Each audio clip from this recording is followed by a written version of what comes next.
You're listening to the God Life Culture Podcast, where faith and what's trending collide.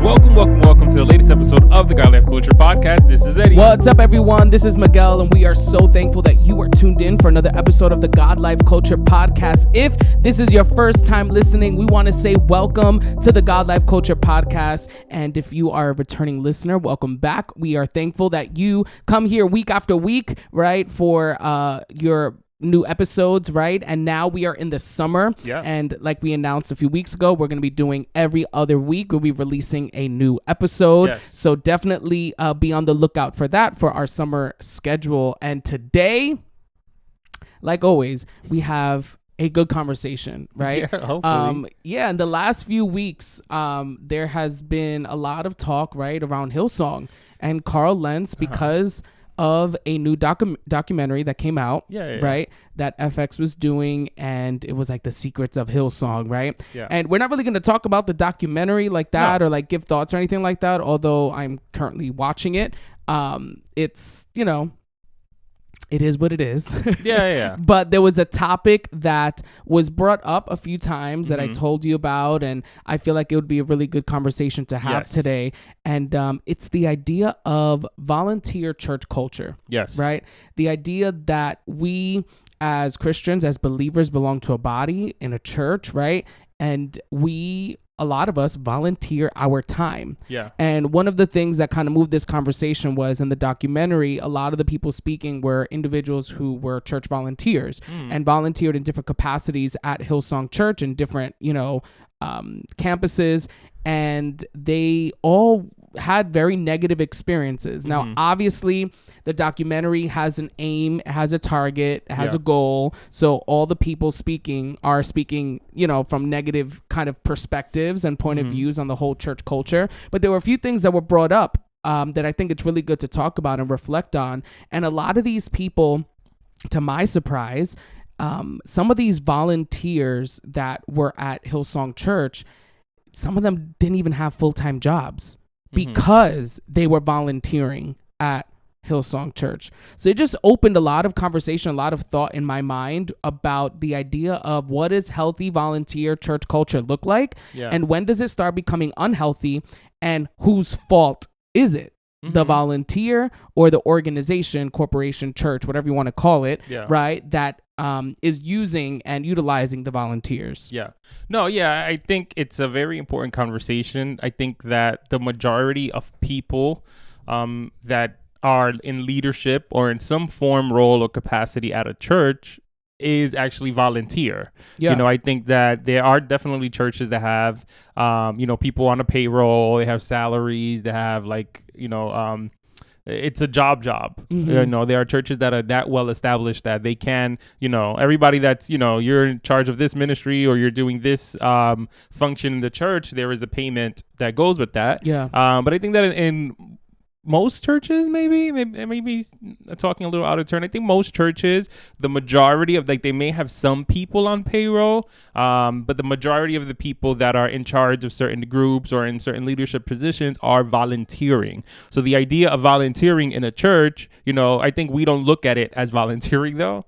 I think that as people that go to church, we just look at it as being people of service. I have a calling, or I have I have grace in a certain area, in a certain function. So I'm just using the gift that God gave me to be of a blessing to other people. So I think that we usually don't see it as volunteering, but in reality, you're volunteering your time, you're volunteering your space, your energy, and everything that goes in with that as well. And I did find it interesting because I didn't watch the series. I have you were giving me the only breakdowns about each episode. And I think that, one of the things that stood out to me the most was how people were so devoted to the cause, to the culture, to just being affiliated with something that they were willing to give it their all. And I think that we preach that. When you're doing something for the Lord and when you're doing something for God, give it your all, give 100%. When we put things together, if we have rehearsals or we have certain things that have to get done, I'm the type of person that if I have to be here at 2:00 in the morning to get that done, I'm here to 2:00 in the morning. Yeah. But there's a difference, which is that as long as that doesn't interfere with my other responsibilities, if I have the flexibility because there's a difference. There are people that have the ability, the flexibility, the time and the energy on their hands to be here or to be anywhere and to really give 100%, and they don't because they're lazy, they're not as committed and all that other stuff. That's different. That's who the speech goes to about you need to give more, you need to give 110%. But then there are other people that take the complete opposite approach. I was so flabbergasted when I heard that there were people who used being a volunteer as an excuse to not be able to have a full-time job. They were volunteering in whatever capacity at that church that they couldn't pay their bills. They couldn't pay their car notes. They couldn't, they didn't have money for food or for groceries and stuff like that because they were so devoted. There, I think, is where there's an imbalance because that's where wisdom comes in. And for you to be able to manage what it means to be of service to God and to give 110%, but to also do what you have to do for your own responsibilities. Yeah, and that's not to say, people have their experiences, right? Because a lot of times these people who are hurt, let's say, by, pastors or leaders or anything like that, it's a process, right? To them, they're looking at it like, I'm devoting my life. I'm passionate about this. I love this. Yeah. I'm with the vision of the leader and of the pastor and all these things. So to them, it's like this was a culture that was created, right? Mm-hmm. And then it's, whether there's manipulation involved, whether there are different things coming from the top that almost makes the people feel like I have to do this. There's no way out. If I don't do this, it won't get done. If I don't do, right? So like if the leader on top of you is kind of instilling in you this idea that if you don't do this anymore, it's not going to get done and you're forsaking the work of the Lord and there's manipulation involved, right? There are those individuals, a lot of those individuals in the documentary, right, would say that's kind of what led them to make those decisions. Yeah. Right. So it wasn't just because it was, quick thing. It was because they were so devoted, because, there was manipulation involved in all of that. So we're not really, I guess, talking about unhealthy leadership, I guess, right, when it comes to this conversation, because I personally feel that when it comes to the volunteer church culture, this has a lot to do with the individual. Oh, yeah, absolutely. The individual who is volunteering is ultimately the one that is in control, right? Regardless if there is a pastor above you, a boss, a manager, whatever in front of, above you, if you are volunteering your services, that is what it is. You are volunteering, right? Now, with that comes your passions and your devotion to something. You can be so committed to something and love it, but you could also be so passionate that it could lead you to unhealthy practices and habits. You could be passionate about the gym, but want to work out every minute of the day, 3 to 4 times a day, where then you neglect other things. That passion that you have is not bad, it's not evil, it's just not properly placed in your life, right? You're giving it too much attention. So I think a lot of times when it comes to this volunteer culture in our churches, you as the individual volunteering have the ability to say no. You can say no if it's too much, if it's something that's interfering with work hours, if it's something that you feel you actually aren't capable of doing for maybe health reasons or physical reasons or emotional, whatever it is, right? You have the ability to say no, and you can't hold other people responsible for how you are doing mentally, how you are doing emotionally, how you are doing, within your family or financially. Ultimately, that is your responsibility, and you can look at so many different verses in the Bible that if used incorrectly and out of context, almost as a weapon, right? It will give you like this idea that, no, I need to keep working. I need to keep doing this because my reward comes from God. My deeds, right? God sees my deeds and he'll reward me for my work, right? The Bible says he will not forget your work.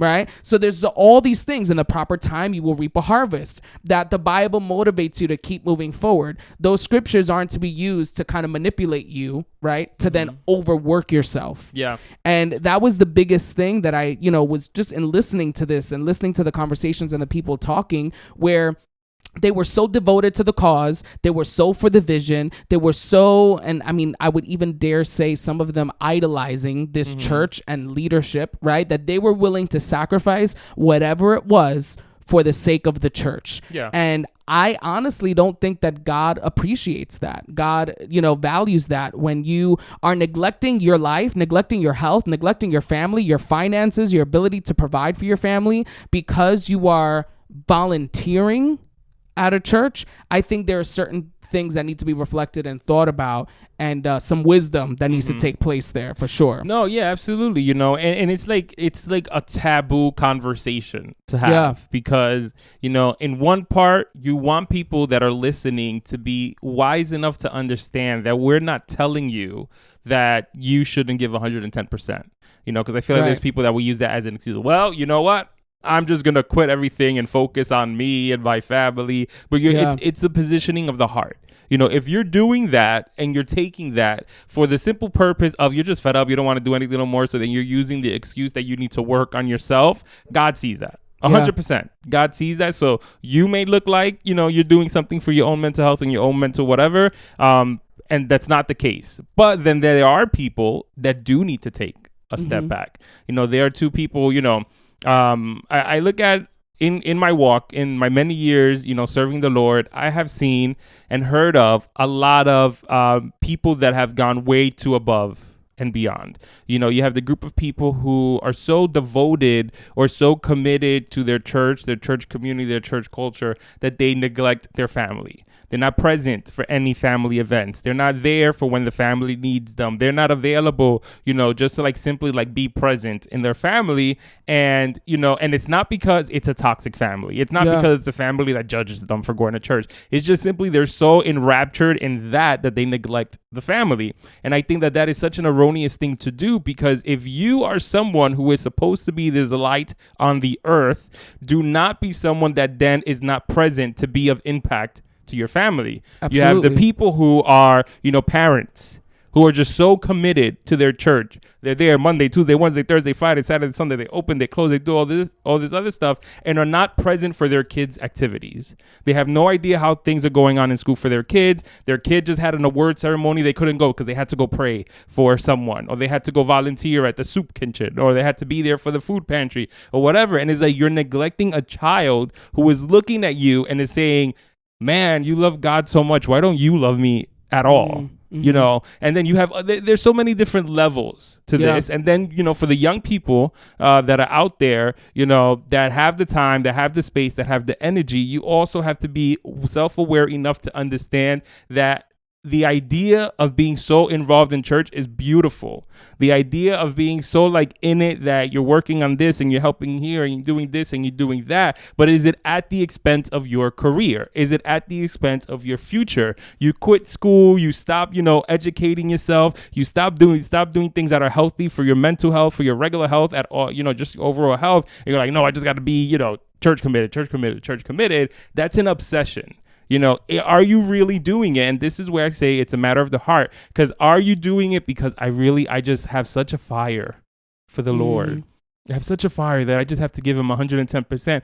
Or is there some other form of gratification you're getting out of it that makes you want to do it? Is it the fact that you like when people say, oh, you did a great job? Is it the fact that you just like to be involved in everything? You want to know what's going on. You want to know who's doing what. And there's so many different factors and level to this that it doesn't matter if you were in church 24/7 doing everything that there was to do for free, because you're such a good servant, but your heart was not in the right place. That's something that is not pleasing to God.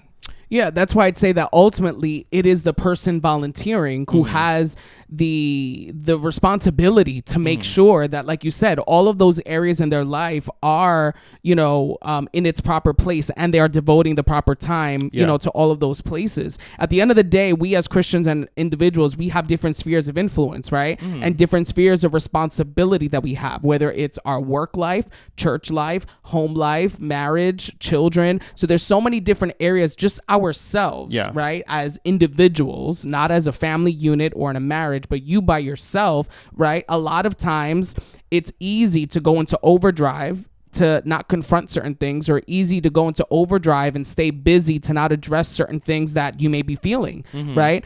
And in essence, I think that a lot of times when I look at, different, church cultures and volunteer church culture and all of that, it seems like, are you even able to enjoy a service, right? Like, are you even able, when you look at the Hillsong dynamic, right, in New York City, they were setting up and tearing down at Irving Plaza every week. So this is kind of a unique situation for some. For others, like, this is a thing. This is like every week they're bringing up their stage, pulpits, and lights and all that, and every week they're taking it down because they're renting a space. So that takes work and people and individuals to do that. You know what I mean? So for some, organizations, they have that element where, there's a parking lot ministry, and a lot of the people aren't in the service because they're doing the parking lot. So, there's so many different volunteer spaces for you that it's like, are you yourself getting filled? Are you enjoying the service? Or are you enjoying working for this organization, right? Are you enjoying working for the church?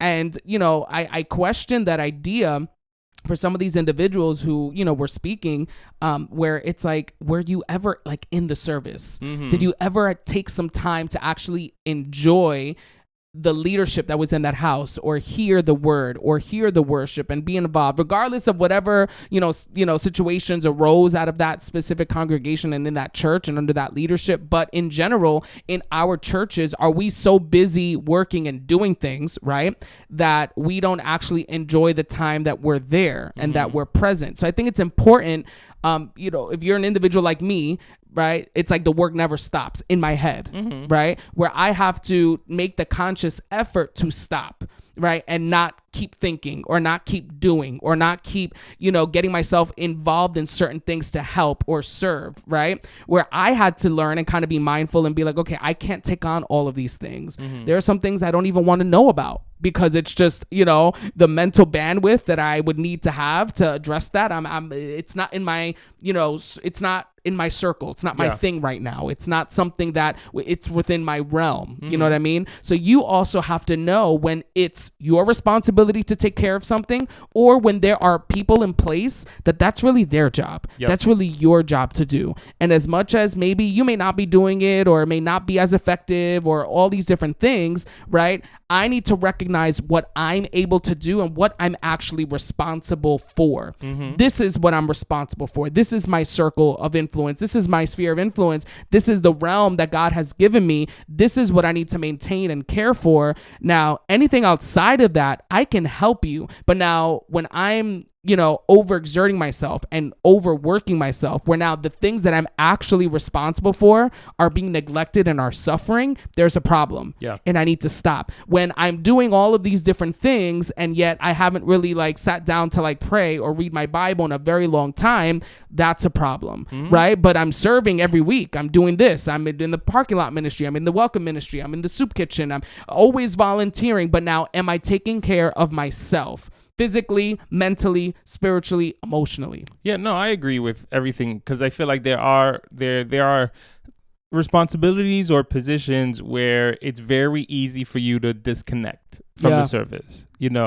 All the ones that you mentioned, I think of the media team, who's going around just on the camera, or they're in the sound room, or they're in charge of the slides and the projectors and stuff. It's so very easy to just be in that space and be all right, I gotta hit a button, all right, I'm listening to this and I'm doing this or whatever. And it was funny because I saw a while ago a reel popped up of a church who had a really cool media team. They had the media room where they have all the cameras, and you have the person that's saying camera 1, camera 2, camera this or whatever, but he was enjoying the service. He was going in. He was jumping up and down, and he was screaming to the person, switch to camera 2, and everybody was hype and in the flow. And in that room, they weren't in the service. They were not in the sanctuary. They were watching it from the media room. And I think that, that's how you're supposed to be. I've seen people in parking lot ministries who they can hear the worship going on, And they're going in the parking lot. Sometimes they have the little tambourine, they have a little flag, they have a little something, and as they're ushering people into their spots, they're going in as well. And sometimes you'd be like, oh, that looks kind of dumb, or that is kind of funny. I was like, no, that's, if you know that you're going to miss 20 minutes from the initial service because you have to be in the media room, or you have to be doing this, or you have to be doing that, you have to try to stay connected. Or, if today you're doing that, next week there needs to be a rotation. There needs to be something that's happening, because you have to be self-aware enough so that when, God forbid, you part ways from that church or from that leadership team or whatever, that you don't then reflect back on those years, those days, those weeks, those months that you invested as a negative thing. Because I feel like a lot of people also in the moment, they're living. They're having the best time of their life. They love being of service. They love doing great things or whatever. And then something happens where the relationship disconnects. And then all of a sudden they look back at that time in a negative light. Or they don't realize that the more they're neglecting certain things and the more involved they get and the more they idolize something, whether it's a position, whether it's a leader or the organization at the church, right? It's actually chiseling away more and more. Yeah. Right. And they don't realize it because they're so involved. Right. But each moment you're involved and each thing that gets neglected and that suffers in the process just chisels away at you as an individual. And that's why when that thing happens and when there's this, breakup or when there's this disconnect, you almost don't know what to do. Yeah. And like a lot of these people in this documentary, they don't go to church. Right. They, can't listen to worship music anymore.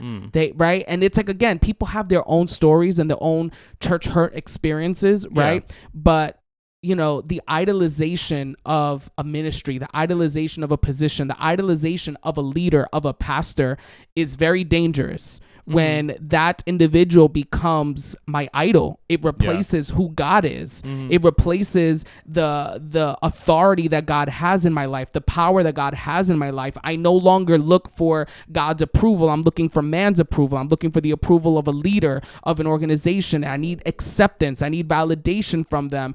Idolatry in that sense is so dangerous when we fall into that trap, because then that means we continue to work. We'll continue to serve. We'll continue to want to be involved with that ministry or that leader or those people at whatever cost, because of the place they have taken in our life. They've become our identity. In reality, that's what it is. Those individuals, that ministry, that leader has now become a part of your identity, that apart from them, you don't know what your calling is. Apart from them, you don't know what your ministry is. So it's very important that wherever we are serving, to make sure our service and our volunteer and our faith and our passions, our commitments are all in their proper place.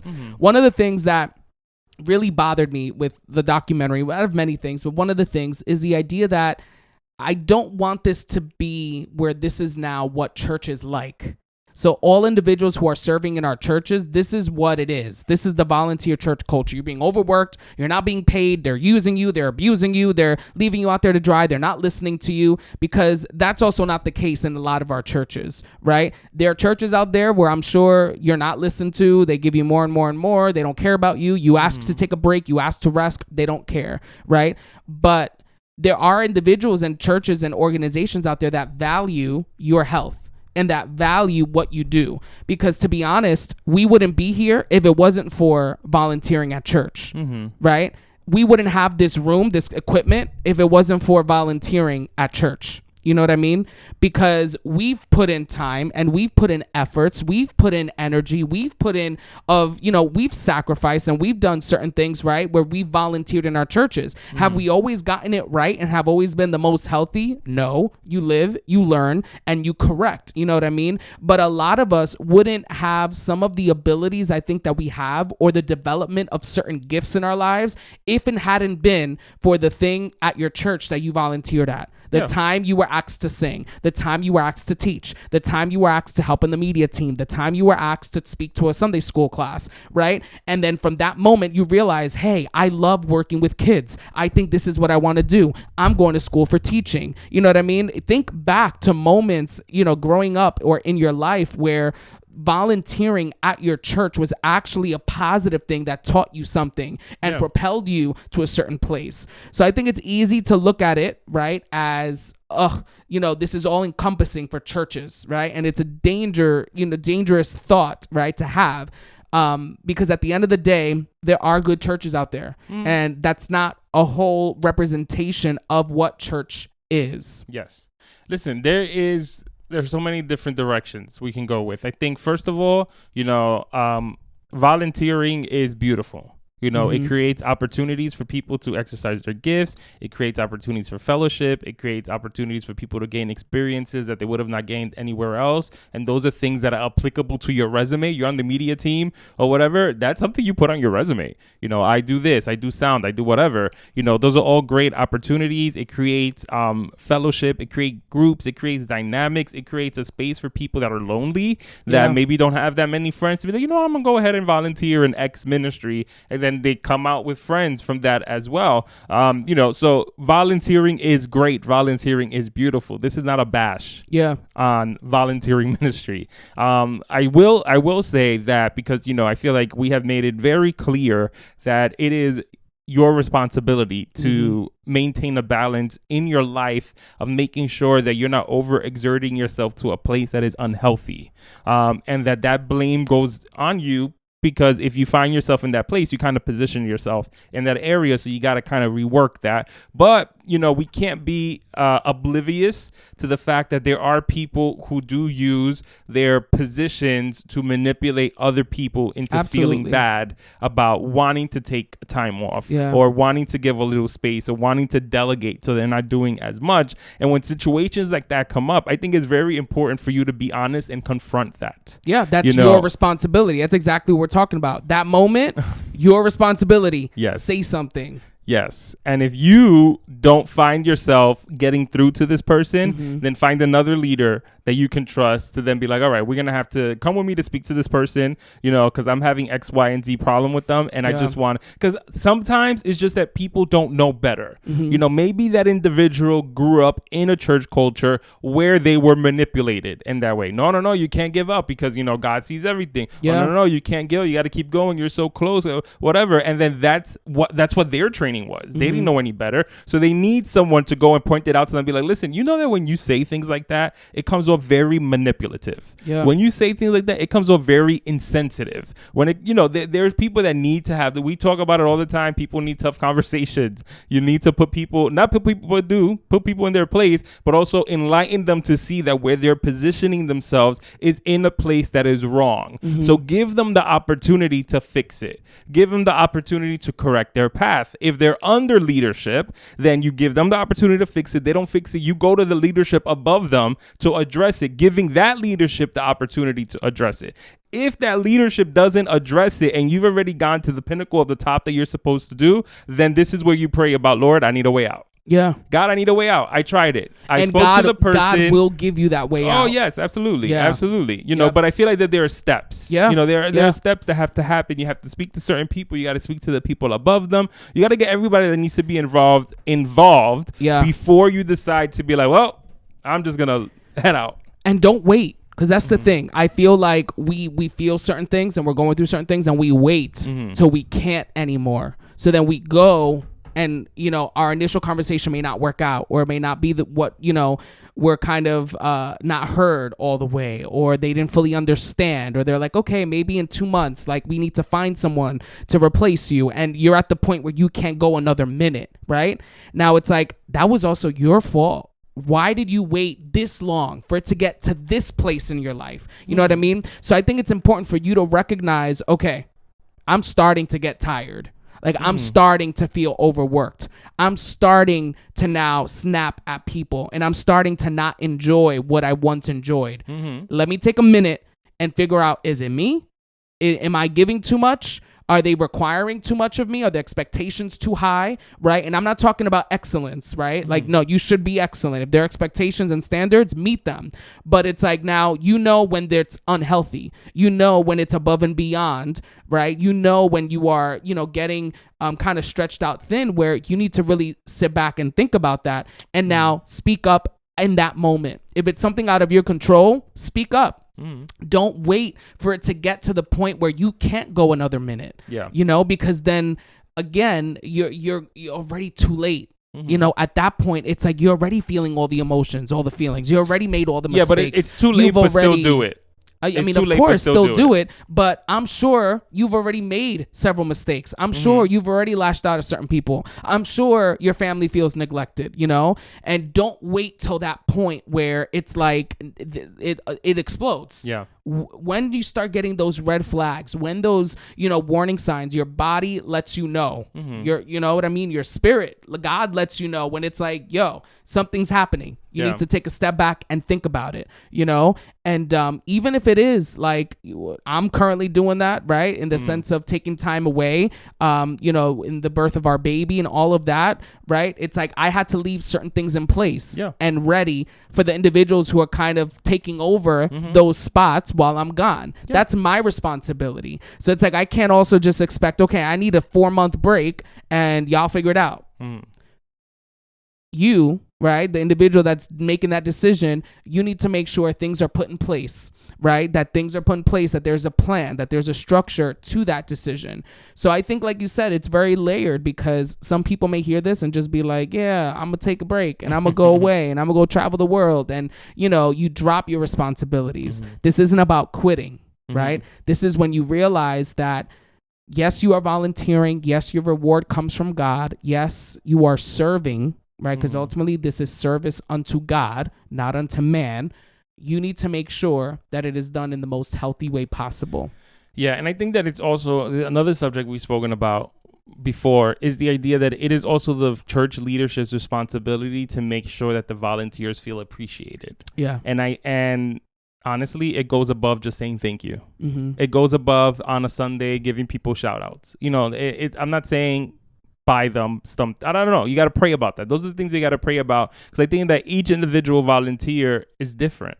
So, you know, where somebody would appreciate a gift card to Friendlies, somebody else may appreciate a book. Another person may appreciate, you know, just a simple like face-to-face eye contact conversation about the leadership just saying thank you. We noticed that you did this. We noticed that you did that. We really appreciate you, or whatever. You know, you really as a leadership team have to take initiative to really understand the people that are volunteering in your church and make them feel appreciated. You know, one of the things that you know, because I know someone who used to go to that church as well, and as the show was going on, they were posting, you know, their point of view on certain things that went on, because they were also a volunteer. You know, they volunteered in a lot of stuff as well. And one of the things that she said that stood out to me was the idea that they just got too big. It got too big. It got too much. It was a lot. There was too much stuff happening where there was just so much going on, and everybody was trying to like pick up all the pieces from her perspective, that they just, everybody, or there was a group of people that just burnt out completely. And then once they burnt out, they just looked at them like, why are you burnt out? Yeah. Like, why are you burnt out? You burnt out, well, get out of here. And there was no appreciation. There was no understanding. There wasn't any of that. And the idea of being burnt out happens at all levels of congregations. To the biggest congregations, to the smallest congregations, people get burnt out. They have so many responsibilities. They're doing so many things. This is all for free. They got to, you know, juggle this, plus juggle their work schedule, plus juggle their schedule with their kids and their home and their this and that. And it gets really tiresome. So that is where you have to really like center yourself and got to be like, all right, Lord, give me the strength, give me the wisdom, and help me figure out how I could fix this mess. What do I need to let go? I can't let go of my kids. I can't go of my family. So that's going to take priority. So what are the other things that I'm volunteering in that I'm going to need to shuffle and move around so that then I'm not breaking my face stressed out every single day? Absolutely. So definitely we hope that this, you know, conversation encouraged you and motivated you to just take a step back and reflect on your priorities, reflect on what you're giving time to, reflect on how you are feeling, how you are doing. Are you being overworked? Are you doing it to yourself? Are you taking on more than you can handle at this moment? And make the wise decisions accordingly, right? And definitely involve God in that process and bring those things to him. Because are there seasons where you may be overworked? Yeah. And are those seasons a season? Can be. You know, seasons have ends, you know? So it's like you have to recognize, is this just a season where it's going to be like this for a minute and then it'll like, you know, calm down a bit? Because that may be the case. But if you feel like this has been overdue this whole situation, it's really bad, then you need to make the decisions accordingly. So definitely take some time to think about that. And we hope to see you in our next conversation, our next podcast. Be sure to subscribe. Follow us on Facebook, Instagram at God Life Culture Podcast. You can find us there. Check us out on YouTube and check out our visuals, our shorts on there as well. And we hope to see you in our next episode. Yes, absolutely. Listen, the easiest way that I can think about it is just when you pray to God, ask God, is this a challenge you need me to step up for, or is this a problem I need you to resolve? If it's a challenge, then you stick it out and you make it through. If it is a problem, it's something that God needs to resolve and create the exit for you. So thank you once again for tuning into the latest episode of the God Life Culture Podcast. That's God Life Culture. Until next time. See ya. Bye.